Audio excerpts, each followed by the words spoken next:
Welcome, wrestling fans. Welcome to Curtain Jerkin. As always, I'm your host, Jacob Grondy, reporting for the Main Event Marks YouTube channel. You can also check me out on Spotify. You can check me out here. I guess if you're listening to this, somehow you found me. So just keep doing what you're doing, man. I appreciate it.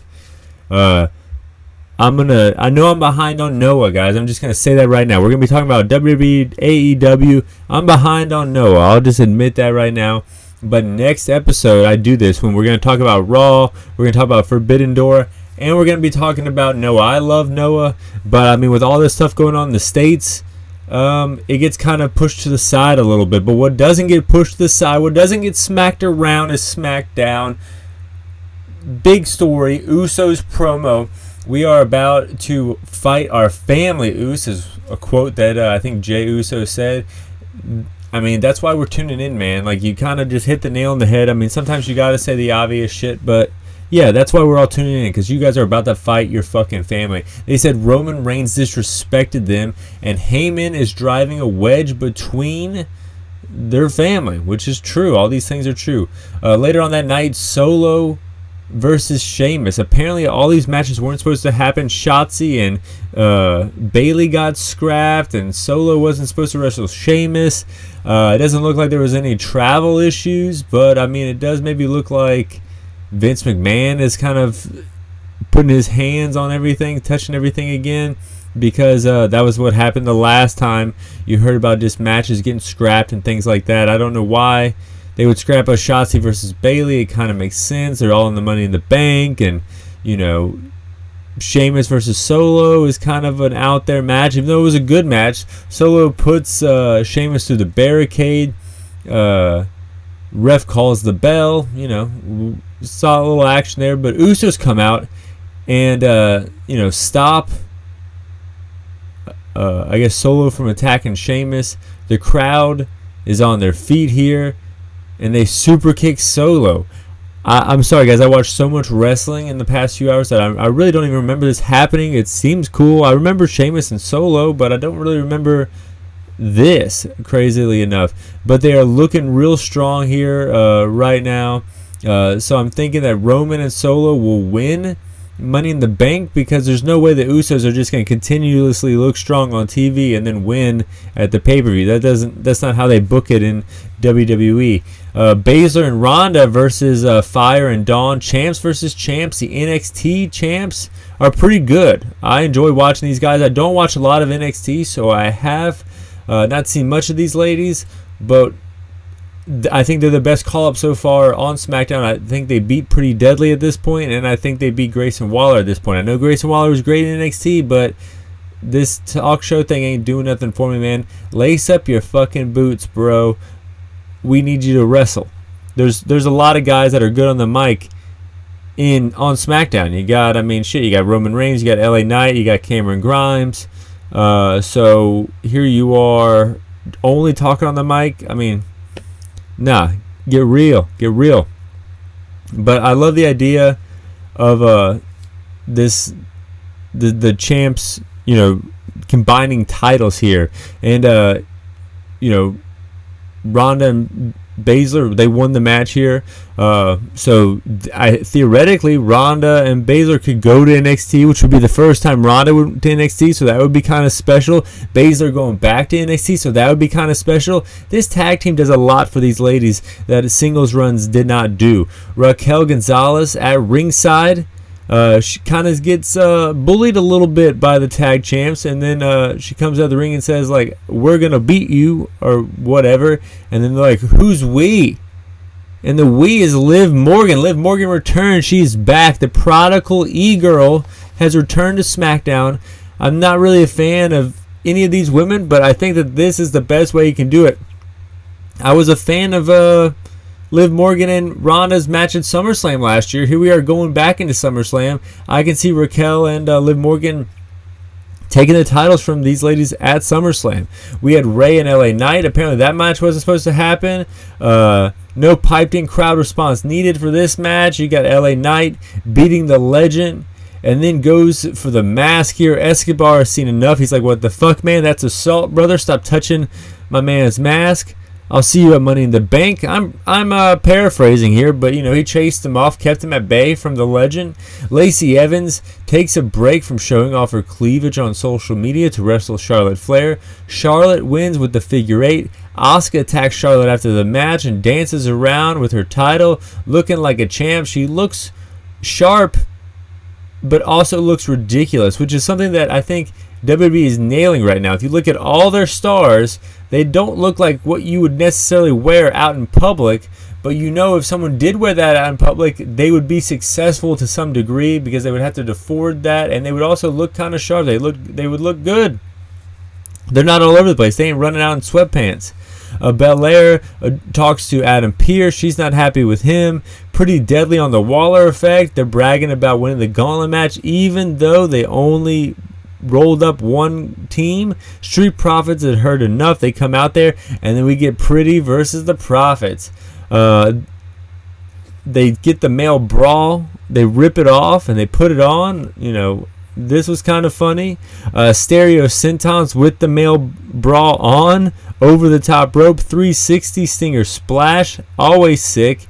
Uranagi roll up using the ropes as leverage. 1, 2, 3. Pretty Deadly steals another one here. Smackdown had a few good matches here, but as I was watching this, I was like, am I missing something here? And yeah, I was missing a lot of storylines that they were trying to bring over from last week. Some matches. It seemed like a throw-together show, and it wasn't as good as it has been.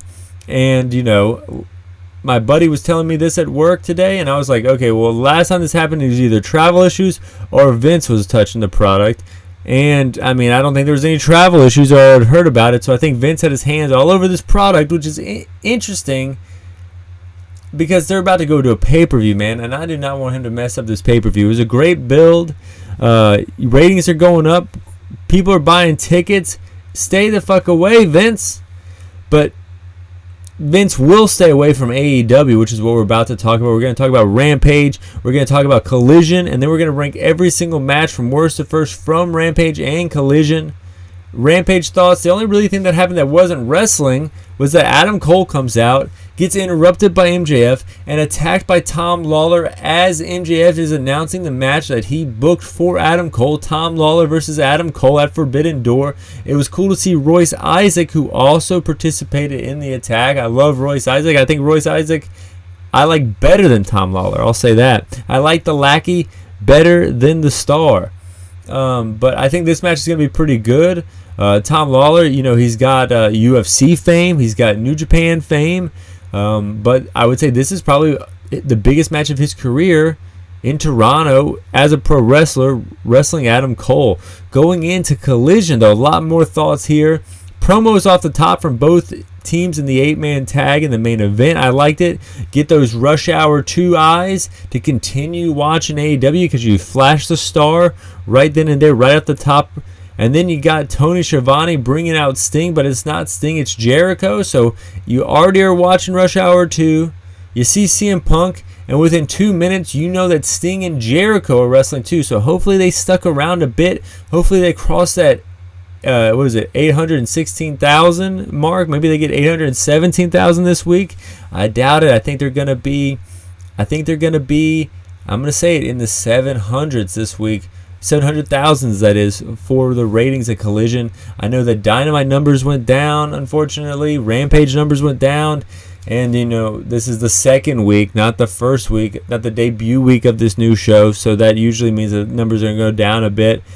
And I'm going to go with 7,000. I think if you take the average of what Rampage and Dynamite do, I have a theory that that's what the Collision number is going to be. We'll see if that theory holds up in the coming weeks. I'm not actually going to do the math equation, but I bet that's what it is. Jericho and Suzuki are out there. They're cutting a promo. Sting and Darby interrupt the interruption. And Naito is their tag team partner. He comes out. I called this. A lot of people called this. Some people were saying Goldberg. Those people are weird. They didn't listen to the context clues. But yeah, it's like a skyline, like a city skyline. You see it coming from miles away, but when you get there, you still enjoy it. It's awesome. The return of the pseudo-religious Miro promos are back. When he talks about God, I kind of feel like he might be talking about like Tony Khan, because in like the world and the lexicon of AEW, if you're supposed to like watch it as if these are these real people's like actual lives, like Tony Khan would be God. Tony Khan is telling them like who's succeeding, who's failing, and all things like that. So maybe listen and see it from that perspective a little bit. It is funny if you look at it that way. It's funny regardless. But, you know, maybe, I don't know, maybe I'm onto something here. I don't know. I'm just talking to myself, recording a podcast. Christian Cage promo, this was hilarious. Shits on Toronto, says that he can call up Kawhi Leonard, which was hilarious. And then he just talks as if he's the TNT champion, not Luchasaurus. I thought this was fucking hilarious. Like Firestone Tires, he's not reinventing the wheel. He's just making a really good wheel out of this promo. You know, he didn't say anything that no one said before, but I like the call in Kawhi. I don't think anyone's really ever said that in wrestling before. Lots of promos hyping up the Owen Hart tournament was good. And Scorpio Sky, he's back. He's cutting promos like, I'm back, I'm better than ever. But why isn't he in the tournament? Like, they put all those promos so close together. I just feel like he should be in the tournament. But here it is. Every match from Rampage and Collision ranked from worst to first. Number 9 out of 9. Hobbs versus Jeremy Prophet. Jeremy Prophet puts the Buster and Spine Buster. 1, 2, 3. Hobbs gets the victory. Number 8, The Acclaim versus Axel Rico, Darius Luttrell, and Yoda Hernandez. Three-way scissor party. Mic drop. 1, 2, 3. Holly Cameron comes out from QTV. Crowd says, "Who are you?" I love that chant. She comes out with the jobber walkies, like these guys that are wearing these white masks. No one knows who they are. And, you know, QT Marshall comes out. And, pretty much this whole segment led to John Morrison being revealed as a member of the faction QTV. Who was the other Jabberwocky?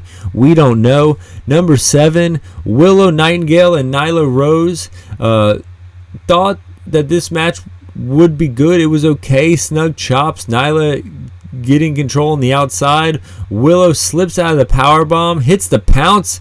Kevin Kelly makes mention to Monty Brown. You gotta love that. Powerbomb. 1, 2, 3. The Outcasts surround the ring. They look like they're about to attack Willow. But then Sky Blue makes the save, but she's too short to run with the chair and slide in. So she came in with the chair and she kind of just like smacked into the apron. It was cute. A cute running with the chair, a rare thing to see, but we saw it on AEW Collision tonight. Speaking of Sky Blue, though, Sky Blue versus Anna JAS of the Jericho Appreciation Society, the main event of Rampage. It was not the main event of Rampage. Sorry, guys. But it was my main event here. Battle of the Backside. Daddy Magic and Cool Hand Luke at ringside as well. Hip Attack. And then versus a Hip Attack here. That was, fun to watch. Cross body off the top. 1, 2. No. Jay kicks out. Backstabber. 1, 2. Sky Blue kicks out. Code Blue. 1, 2, 3. Sky Blue advances. Number 5, making the top 5 here. Chaos versus United Empire with Swerve Strickland. Fun tag match here. Yo taking it to Ospreay here. Ospreay gave a lot to Rocky last week on Rampage, and then gave a lot to Yo here this week, but he does fire back. Soul Food half and half combo by Best Friends, fun to watch. Hidden Blade 1, 2, 3. United Empire get the victory here. But this was the actual main event of Rampage, making its way into the Mount Rushmore of this list. Jungle Boy versus Dookie. Dookie, trained by Ultimo Dragon, didn't know that. Sick roll up powerbomb thing he does. 1, 2. Jungle Boy kicks out. Driver by Jack. 1, 2. Dookie kicks out. Dookie hits a senton through a table. Kind of had no effect to Jack Perry. Jack Perry just fighting back like right away in no time. Crowd behind Dookie though. Jack locked in, the skull in, and Dookie taps out. The significance of the skull in is it's Sonata's finishing move. Jungle Boy is wrestling Sonata. I think the IWGP title's on the line, which is ridiculous. Sonata looking like a champ here. Cody Rhodes school of like star power, wearing a nice suit, looking like $1 million. I don't know how much they're paying him for Forbidden Door, but he's looking like $1 million. Number 3, making the podium of this list, Tanahashi versus Swerve. Huge chance for the ace here. Swanton from Tanahashi. Sling Blade 1-2. No high fly flow. Swerve gets his knees up. 1-2. Ace kicks out. Sling Blade again. Tanahashi slips on the rope here. This hurt me to watch. Nigel McGuinness tries to cover it up. Swerve, great ad lib, pops up. Gets knocked down again. But we all know it was a slip. We all saw Tanahashi fucked up. They're not going to chant you fucked up at Tanahashi. They respect the legend too much. But we don't have to chant it to know it. And we know it to be true. 1, 2, 3. Tanahashi gets the victory. MJF pops up on the screen. Always funny. Tanahashi versus MJF is tomorrow night. And that's like the 3rd match that I'm most excited about. This card's going to be amazing. But you know what, guys? I'm realizing that this whole list is bullshit because I think... No. I didn't rank it wrong. Sorry, guys. I'm getting so excited. I'm getting ahead of myself, which is making me get even more ahead of myself. But number 2, Andrade versus Brody Lee. Brody King, excuse me. Andrade was going after the leg here.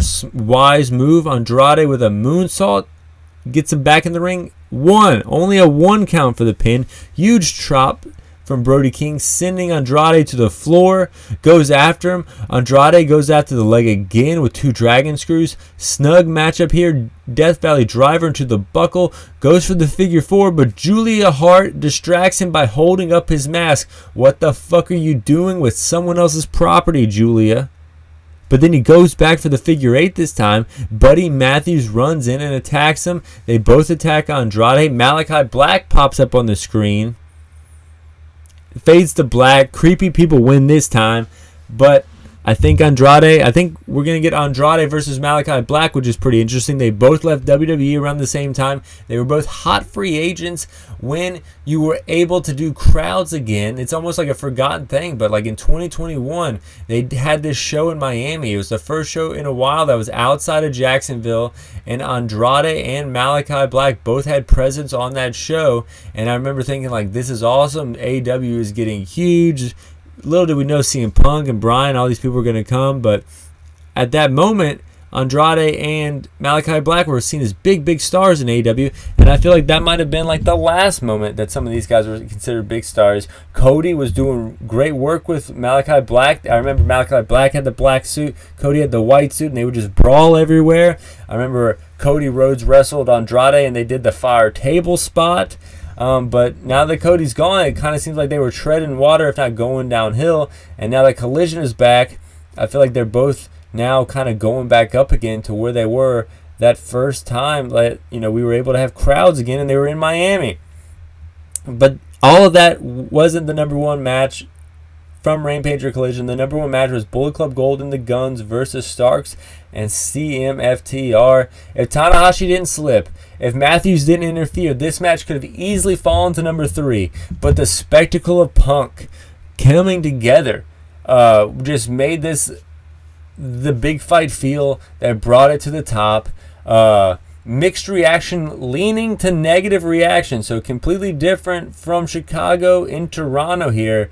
But the biggest star in wrestling right now just tells people to acknowledge him, and I have to say, Toronto acknowledged him. And you can go back and watch Cena matches for a decade, and it was split reactions, and he was the biggest star. So in a weird way, with these split reactions, you don't know how the crowd's going to react. The crowd is the story when CM Punk is there, and that makes CM Punk the story.